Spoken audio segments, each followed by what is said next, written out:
Nakuhaan og video ang pagdilaab sa kalayo sa usa ka bahin sa kalsada sa National Highway sa Dato Montawal sa Maguindanao del Sur. Atong sarin kung ano sa report ni Jess Tony Humamil.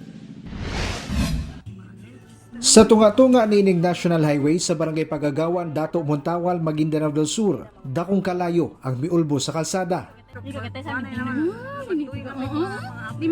Sumala sa otoridad, mga kargang drum nga dunay sulod nga gasolina so sa ka-elf truck ang misilaom. Sa impormasyon nga nakuha sa GMA Regional TV1 Mindanao sa BFP Dato Montawal, misulay kuno og overtake ka maong sakyanan. Apan may baliktad kini, hinungdan nga nahulog og nabuslot ang usa sa mga karga niining drum ug miigo sa makina sa sakyanan. Hinungdan nga nagdilaab ang mga karga niining gasolina. Hinuon gilayong gipasaritan og fire extinguisher sa driver ang kalayo ug napalong ra. Walay natalang casualty atol sa insidente. Ako si Jess Tony Humamil para sa One Mindanao.